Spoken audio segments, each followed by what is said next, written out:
नमस्कार दोस्तों, एक बार फिर से आप लोगों का रेडियन गुरुकुल के डेली करंट अफेयर सेशन में स्वागत है।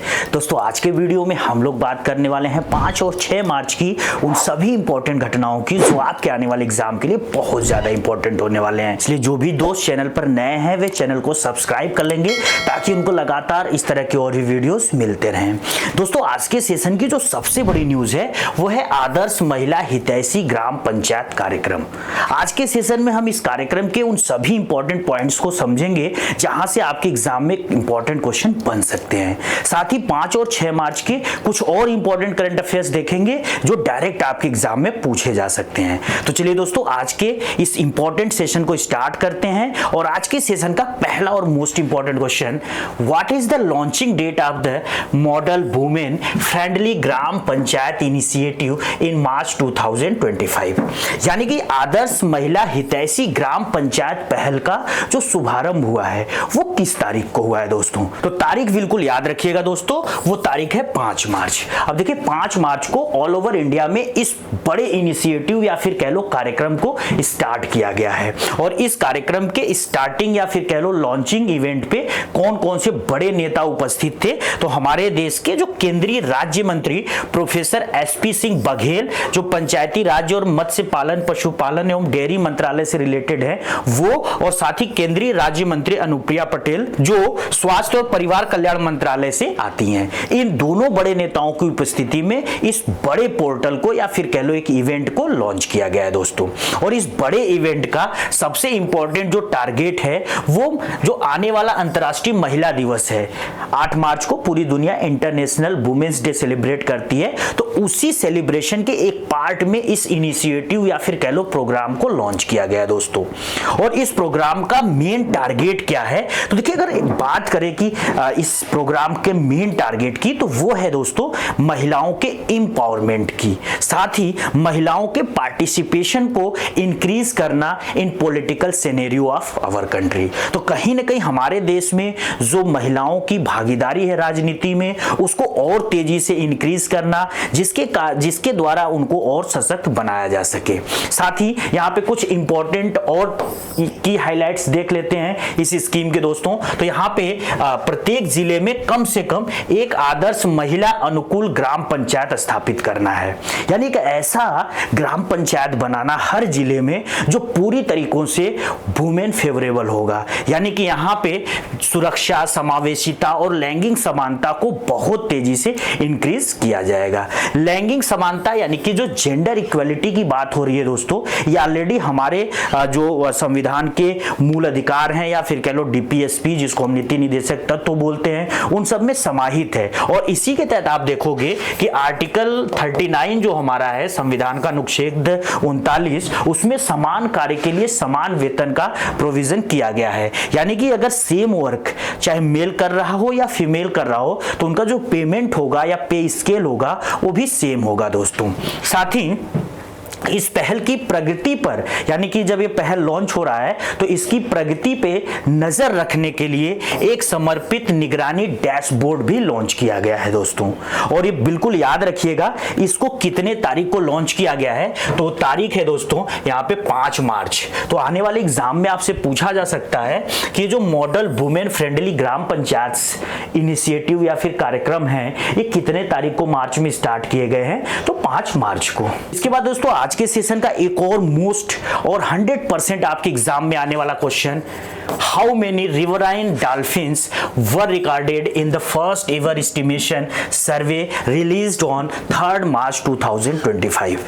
तो देखिए, भारत में पहली बार डॉल्फिन का सर्वेक्षण किया गया, उनकी जो है कि काउंटिंग की गई और उस काउंटिंग के अनुसार पूरे भारत में जो डॉल्फिन मछलियों की संख्या है वो कितनी है, तो बिल्कुल याद रखिएगा 6327। तो ऑल ओवर इंडिया में इस समय जो डॉल्फिन की संख्या है दोस्तों वो 6327 है। और पूरे भारत में डॉल्फिन की काउंटिंग के लिए ये पहला इनिशिएटिव था। और रिसेंटली अगर आप करंट अफेयर्स के सेशन देख रहे होंगे तो मैं एक और न्यूज आपको पढ़ाया था कि गिद्धों की भी संख्या काउंट की गई थी और उसका भी रिसेंटली रिपोर्ट फरवरी 2025 में आया था। और गिद्धों की संख्या में सबसे बड़े राज्य की बात करें दोस्तों तो मध्य प्रदेश था। ऐसे ही हम यहाँ पे अगर डॉल्फिन के नंबर्स की बात करें कि कौन सी स्टेट में सबसे ज्यादा डॉल्फिन पाए जाते हैं, तो वो स्टेट है दोस्तों उत्तर प्रदेश। उसके बाद बिहार, वेस्ट बंगाल और असम का नंबर आता है। साथ ही यहां पर देखेंगे कि इस रिपोर्ट को किसके द्वारा लॉन्च किया गया, ये बहुत इंपॉर्टेंट है दोस्तों। तो देखिए अभी रिसेंटली क्या हुआ था, 7वां मीटिंग हुआ था national board for wild life का, यानी कि जो वन्य जीव बोर्ड है भारत का, उसका 7वां मीटिंग हुआ। कितने तारीख को हुआ, 3 मार्च को। और 3 मार्च को ऑलरेडी आप सभी जानते होंगे कि पूरी दुनिया में वन्य जीव दिवस मनाया जाता है। और इस अवसर पर हमारे देश के जो प्राइम मिनिस्टर नरेंद्र मोदी जी हैं, उन्होंने इस रिपोर्ट को लॉन्च किया दोस्तों। साथ ही उन्होंने वन तारा नाम का एक पोर्टल भी लॉन्च किया है, जिसके द्वारा जो वाइल्ड लाइफ या फिर कह लो जो वन्य जीव हैं, उनको और तेजी से सुरक्षित किया जा सके दोस्तों। यहां पर एक चीज और याद रखिएगा कि इस सर्वे में भारत की लगभग 28 नदियों को जो 8 राज्यों से होकर गुजरती हैं कवर किया गया है। और सबसे इंपॉर्टेंट जो इस क्वेश्चन का पॉइंट है, जो आपके एग्जाम में कई बार स्टैटिक जीके में पूछा जा चुका है कि इस गंगा डॉल्फिन को किस साल भारत का राष्ट्रीय जलीय जीव घोषित किया गया था, तो ये बिल्कुल दोस्तों याद रखिएगा 2009 में। वैसे डॉल्फिन की कई सारी वैरायटीज या फिर कह लो स्पीसीज इंडिया में पाई जाती हैं, उसमें गंगा डॉल्फिन सबसे डोमिनेंट है। इंडस डॉल्फिन भी पाई जाती है, लेकिन गंगा डॉल्फिन की जो मात्रा है वो सबसे ज्यादा है। और इसी वजह से आप देखोगे कि उत्तर प्रदेश में डॉल्फिन्स का नंबर सबसे ज्यादा है। तो यहाँ पे गंगा डॉल्फिन हमारे देश का राष्ट्रीय जलीय जीव है, बिल्कुल याद रखिएगा। अब मैं आपसे एक क्वेश्चन पूछ रहा हूं, कमेंट बॉक्स में आप आंसर बताइएगा कि भारत का राष्ट्रीय जीव कौन सा है, यानी कि नेशनल एनिमल कौन सा है। यहाँ पे मैं एक्वेटिक एनिमल की बात कर रहा था। ये जो एक्वेटिक एनिमल होते हैं ये जलीय जीव होते हैं, जो कि डॉल्फिन है। लेकिन अगर आपसे सिर्फ एनिमल पूछा जाए तो वो आपको मुझे कमेंट बॉक्स में बताना है दोस्तों। इसके बाद आज के सेशन का एक और इंपॉर्टेंट क्वेश्चन देखते हैं। Which company was recently awarded Navratna status along with IRCTC in March 2025, यानी कि हाल ही में किस कंपनी को मार्च 2025 में IRCTC के साथ नवरत्न का दर्जा दिया गया है।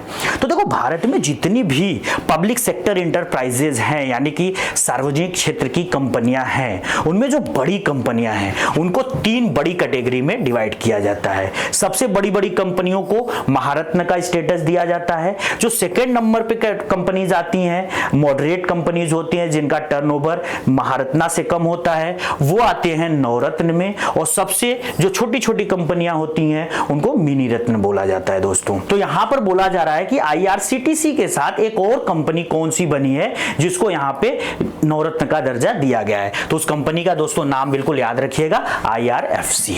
अब यहां पे देखिएगा कि ये जो स्टेटस देने की बात होती है ये हमारा उद्योग मंत्रालय करता है। और भारत में 1997 में इस तरह का स्टेटस दिए जाने की बात की गई थी। आज के डेट में भारत में नवरत्न कंपनियों की संख्या 26 हो चुकी है, जबकि महारत्न कंपनियों की संख्या दोस्तों 14 पहुंच गई है। और महारत्न कंपनियों का कॉन्सेप्ट भारत में 2010 में आया था। मिनी रत्न और नवरत्न ये दोनों 1997 में आए थे।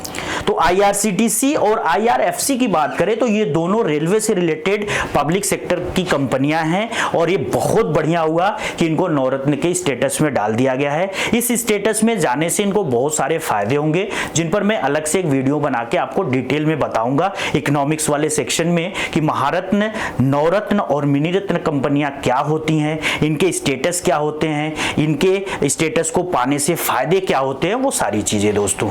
इसके बाद आज के सेशन का बिल्कुल लास्ट और मोस्ट इंपॉर्टेंट क्वेश्चन एक और देखते हैं। Who was recently elected as the chairman of the bar council of India in March 2025। तो देखिए भारत के जितने भी वकील हैं उन सभी वकीलों का जो काउंसिल होता है उसको बार काउंसिल ऑफ इंडिया बोलते हैं। और बार काउंसिल ऑफ इंडिया का जो अध्यक्ष है उसे किस व्यक्ति को वहां पर बैठाया गया है उस पद पर, तो उस व्यक्ति का नाम बिल्कुल याद रखिएगा, मनन कुमार मिश्रा। अब देखिए जो मनन कुमार मिश्रा हैं, ये आप इनकी इमेज देख पा रहे होंगे, ये लगातार 7वीं बार, पहले तो ये रिकॉर्ड है कि ये लगातार 7वीं बार सर्वसम्मति से, यानी कि इनको कोई अपोज नहीं कर रहा था, ये लगातार 7वीं बार इस पद पर बैठ रहे हैं, जो कि अपने आप में दोस्तों एक बहुत बड़ा रिकॉर्ड है। और यहां पे देखिएगा कि पूरे भारत में लगभग 2.7 मिलियन वकील हैं। और सभी वकीलों ने सर्वसम्मति से इनको बार काउंसिल ऑफ इंडिया का 7वीं बार अध्यक्ष नियुक्त किया है।